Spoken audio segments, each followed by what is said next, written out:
The unique and independent American woman, adventurer, pioneer, poet, mother, educator, artist, freedom fighter. A History of Women's Achievement in America is an incredible 400-year story of American women's inspiring accomplishments and victories. Destined to play an essential role in the shaping of the United States, American women forged an identity unlike any other in the world. That identity found a voice as they created great literature and science. American women led the fight to end slavery, limit corporate power, provide education for all, and to protect the poor, the disenfranchised, the immigrants, and the insane. At the same time, these unique American women would have to fight tirelessly for their own equality in politics, education, and the workplace, even the right to vote.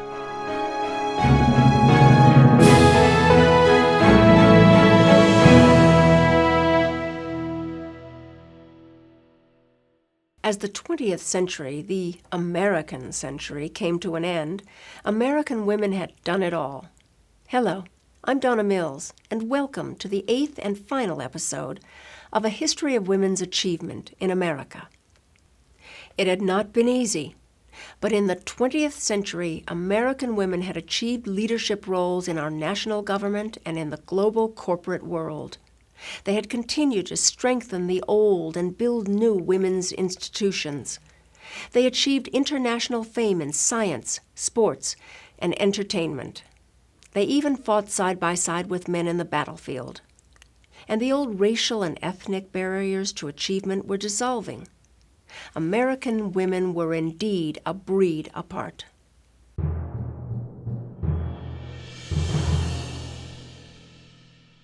In the last quarter of the 20th century, Native Americans and Native American culture had made a comeback, in large part because of Native American women, so much so that women were now heads of tribal nations.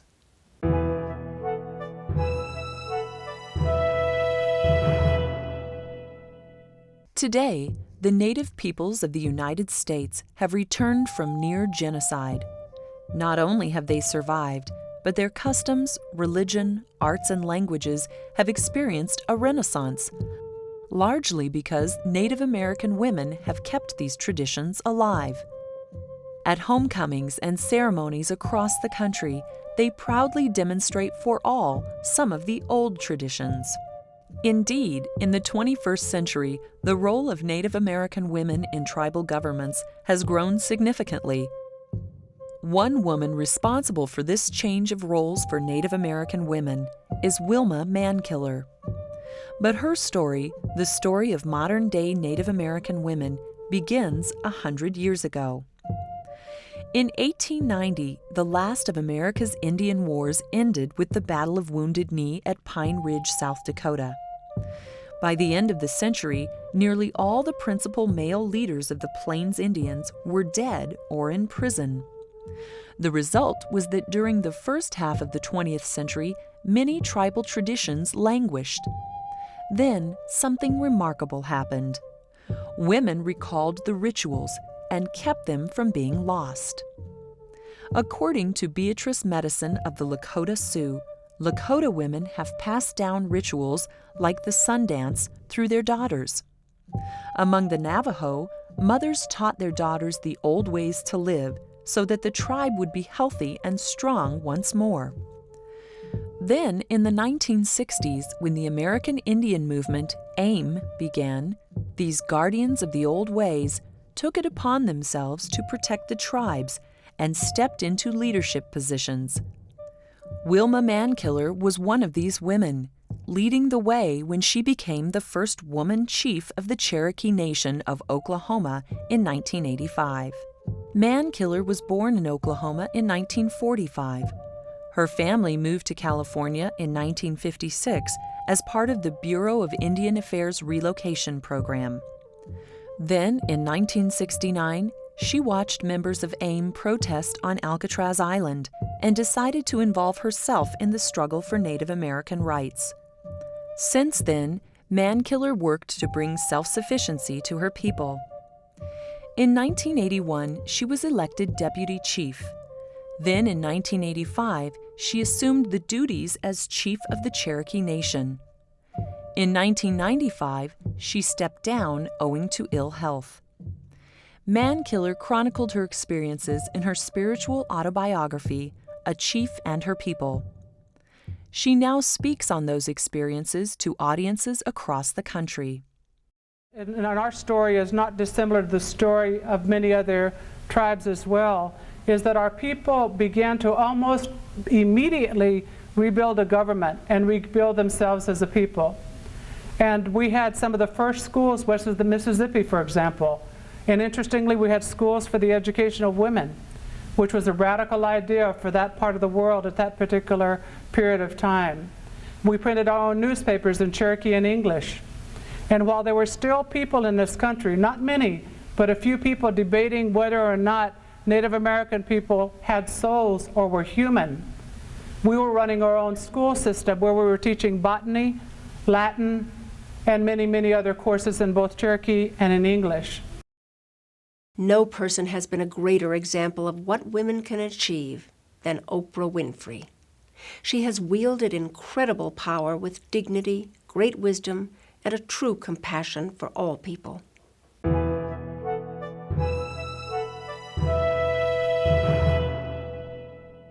Some women, like Oprah Winfrey, did it all, producing, directing, and starring in their own shows. This tidal wave of accomplishment is common today, but 50 years ago, it was unthinkable. In the early days of television, producers and advertisers quickly realized that housewives were the largest percentage of the TV audience. As a result, from soap operas to primetime TV, women were primarily cast as housewives. At the same time, TV directed product advertising at this stereotyped female buyer. In 1951, Lucille Ball debuted in I Love Lucy as Lucy Ricardo, the zany wife of Cuban band leader Ricky Ricardo. Indeed, Ball's TV character became the template for what Betty Friedan, author of The Feminine Mystique, described as the stupid, unattractive, insecure little household drudge who spends her martyred, mindless, boring days dreaming of love and plotting nasty revenge against her husband. At another level, Lucy was subtly trying to replace Ricky, which she ultimately did when she took over their exceptionally powerful Hollywood studio, Desilu Studios. Then, in the 60s, the women's movement spurred women to seek more out of life than being housewives. TV responded with more diverse roles for women in dramas and comedies. From 1966 to 1969, Nichelle Nichols played the communications officer Uhura on Star Trek. Even more influential, in 1970, Mary Tyler Moore, in her long-running series The Mary Tyler Moore Show, became the consummate single professional woman who wanted it all. In 1976, Charlie's Angels debuted, and women were on the way to becoming TV action heroes. The three crime-fighting women became the most successful series of the 70s. By 1982, a woman writer, Barbara Avedon, created Cagney and Lacey. Building on the success of Charlie's Angels, Cagney and Lacey took the female hero one step further by showcasing two women as independent crime-fighting buddies. And in 1987, Roseanne Barr created an every woman character in her series The Roseanne Barr Show. She played a working-class, middle-aged housewife who joked that being a good mother meant getting her children through the day alive. By the 9th season, she was earning $13 million a year.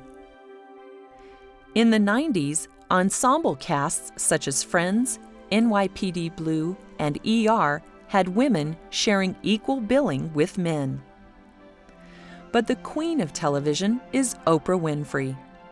Her Harpo Productions is a billion-dollar industry, and she is the owner, producer, director, and star of America's #1 syndicated TV show, The Oprah Winfrey Show. Born January 29, 1954 in Mississippi, Oprah went into radio at age 17, and she has never been anything less than a spectacular success ever since. In 1984, she moved to Chicago, Illinois, where she turned a failing talk show into the most phenomenal triumph in American television history.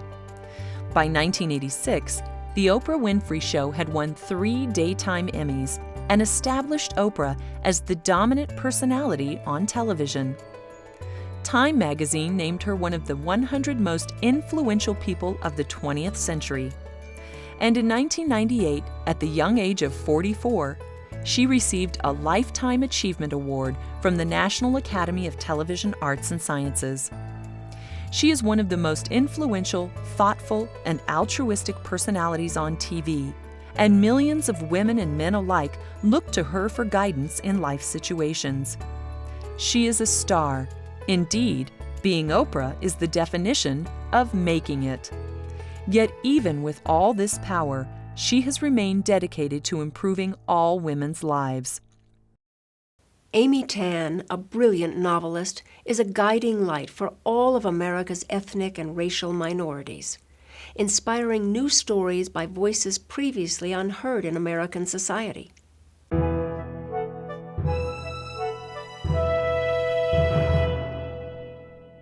Throughout most of U.S. history, America's largest cities have harbored smaller ethnic enclaves.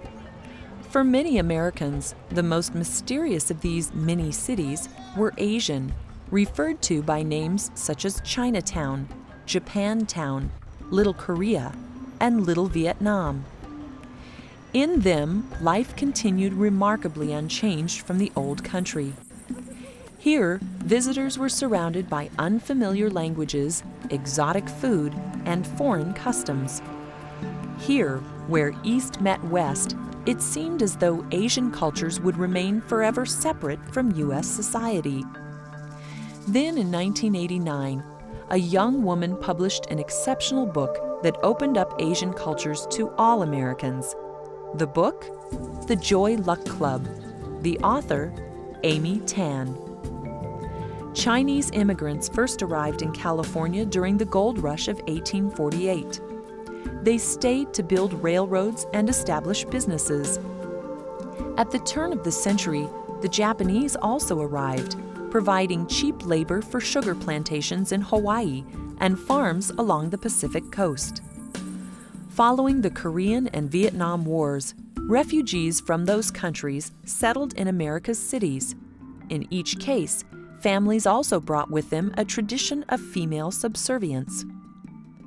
In the latter part of the 20th century, Asians still congregated in their own communities, kept mostly to themselves, and carried on in their old ways. But at the same time, they sent their children to public schools and watched American television and movies. Out of this second generation came a young author, a woman who, with remarkable skill and compassion, revealed the inner workings of Asian society undergoing generational changes. Amy Tan was born in 1952 in Oakland, California. Her father was a Chinese-born Baptist minister. Her mother was the daughter of an upper-class family in Shanghai. Graduating from college, Tan became a freelance business writer and prospered. But Tan sought an outlet for her creative energies and turned to fiction writing. In 1989, she released The Joy Luck Club. It was an instant success, a must-read among American women. 4 years later, it was made into a blockbuster movie. For the first time on a large scale, Asians were perceived as true Americans. At the same time, Tan's remarkable literary achievements also opened the door for young Asian American women to forego traditional roles and pursue careers. As of 2002, 18% of Asian and Asian American women pursue work in business, finance, and other professions. As for Tan herself, she has added to her literary legacy, publishing children's books and new novels, including The Kitchen God's Wife, The 100 Secret Senses, and The Bone Setter's Daughter. By the end of the 20th century, it was no longer unusual to see a woman in the corridors of power of American government.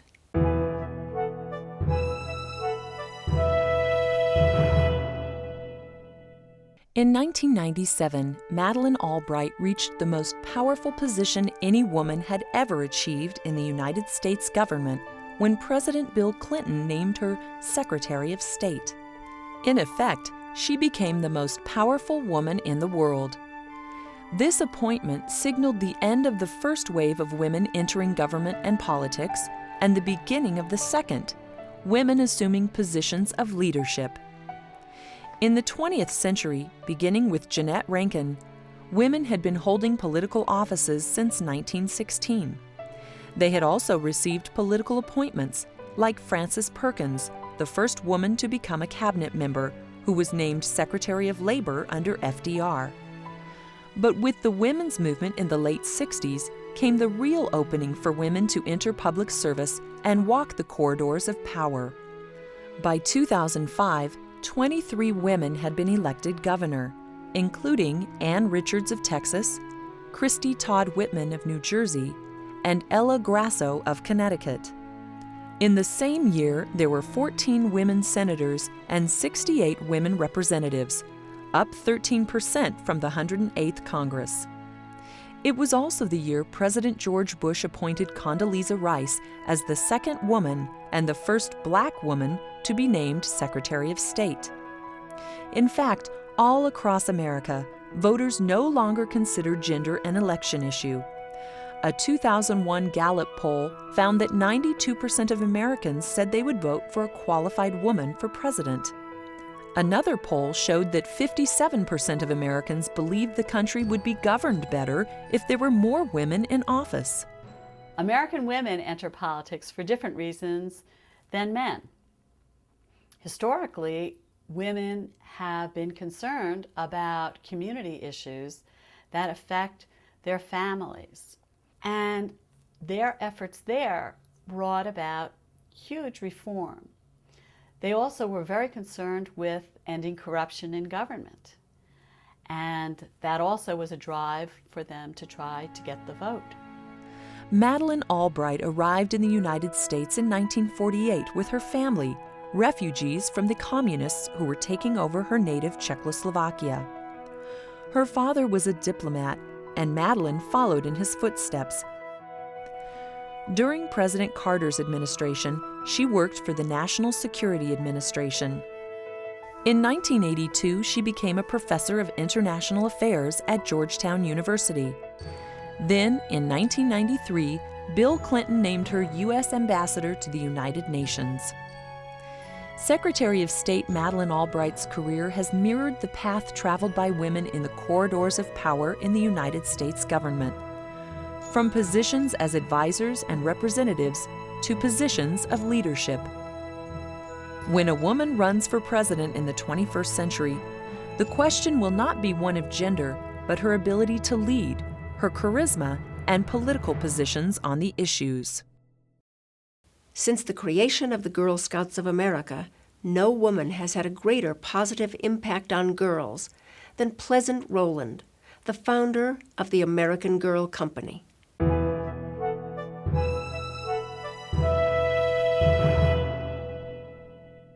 The true genius behind America's phenomenal success in the world of nations is its incredible skill at building businesses. The United States has always been a nation of entrepreneurs. From mercantile shipping at its founding, through its industrialization and transportation booms of the 19th century, to the present-day information age, entrepreneurs have moved the country to the head of the economic pack. And the pinnacle of entrepreneurialism is the creation of a brand name: Rockefeller and Standard Oil, DuPont and Chemicals, Sam Walton and Walmart, and Pleasant Rowland and American Girl.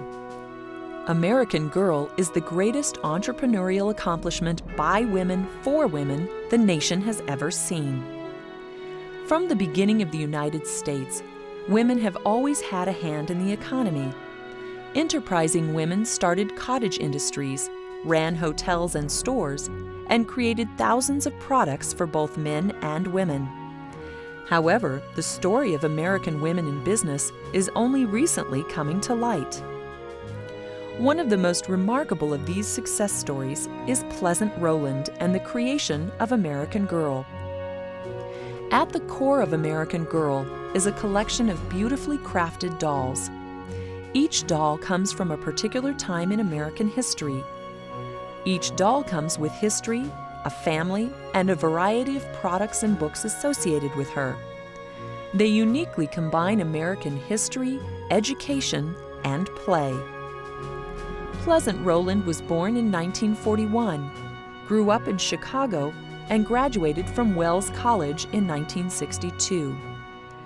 After a varied career that included teaching, textbook writing, television news reporting, and publishing, in 1985, Rowland created Pleasant Company as a way to educate and entertain girls with quality books, dolls, and toys that would enhance the learning and the play experience while emphasizing important traditional values. Since then, American Girl has become one of the nation's most recognized brands, with a loyal following of millions of girls and the praise and trust of parents and educators. Using only word of mouth and direct marketing via catalog, American Girl sold $1.7 million of product in its first year. But the next year, the number rose to $7 million and was soon growing by $50 million a year. In 1998, Rowland sold American Girl to Mattel, the owner of the Barbie line of dolls, for more than $700 million. By 2005, with sales reaching $430 million, American Girl was second only to Barbie as the most popular doll brand in America. Like Rowland, many American women have been attracted to entrepreneurship and business since the 70s. At that time, women-owned businesses were 4% of the U.S. economy. At the start of the 21st century, the number had grown by 40%, accounting for $4 trillion in sales and employing 27 million workers. As for Pleasant Rowland, the next phase of her life, like many successful entrepreneurs before her, is now focused on philanthropy. It has always been the great American paradigm. Start penniless, and by your own efforts, hard work, and good ideas, rise to the top. That is just what Linda Alvarado did.